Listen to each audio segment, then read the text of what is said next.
Historians recently made a bizarre discovery in a 14th century cemetery. Nearly everyone with a high status burial had the same painful deformity: massive bunions. But the poor, their feet were perfectly fine. Why was being rich in the Middle Ages a literal health hazard? It turns out medieval drip wasn't just about looking good.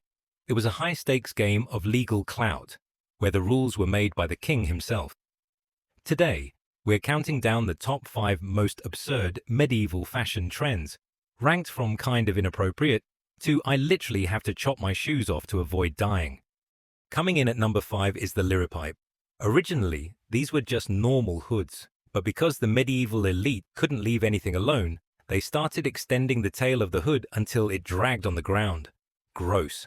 People were wrapping these 3-foot tails around their necks like scarves, or even using them to swat at people. Critics of the time thought this was so ridiculous, they coined a specific term for someone who took it too far: a liripoop. If you were wearing a tail that was too long, you were officially a fool. So the next time you call someone a silly poop, remember, you're actually using 600-year-old fashion slang. At number 4, we have the houppelande. Imagine a bathrobe, but make it use 20 yards of expensive silk and give it sleeves so wide they accidentally dip into your soup. Both men and women wore these, but the male version caused a freaking social crisis. These robes were floor-length and fitted at the waist, leading to the first fashion police panic in history. Moralists were outraged, claiming that, from behind, you couldn't tell the men from the women.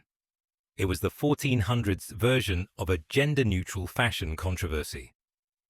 But the elite didn't care. They kept wearing them because nothing said, "I don't do manual labor," like a robe that required 3 servants just to help you walk through a door. Number 3 is the escoffion. If you thought the princess cone hat was weird, meet its evil twin. These were double-horned headpieces that could be over a yard wide. The church hated these. Preachers claimed they looked like devil horns and that women wearing them were inviting demons into the parish. One famous monk, Thomas Connecte, actually paid groups of children to follow women wearing these hats and scream "Beware the ram" at them. Women didn't stop wearing them, though.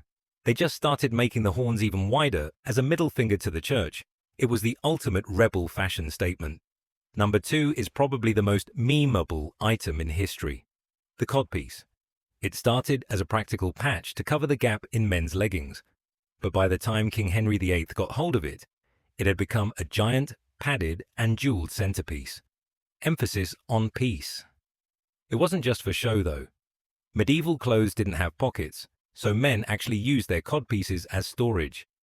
There are historical accounts of men keeping coins, handkerchiefs, and even orange slices inside their codpieces to snack on later. It was the original everyday carry, just in a very specific and uncomfy location. Finally, our most ridiculous trend, the poulain. These were shoes with toes so long, sometimes over 2 feet, that you had to chain the tips to your knees just to avoid tripping. Why would anyone do this? Because of sumptuary laws.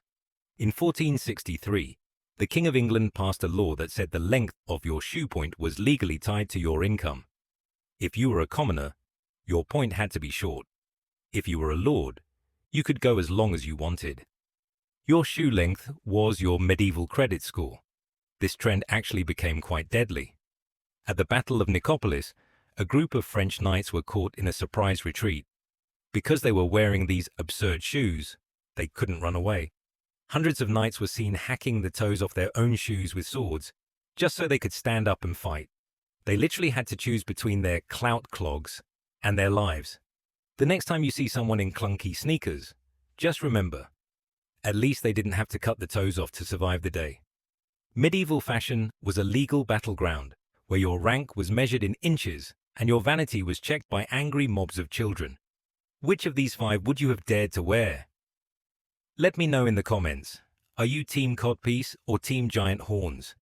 Don't forget to hit that subscribe button for more history that's weirder than fiction.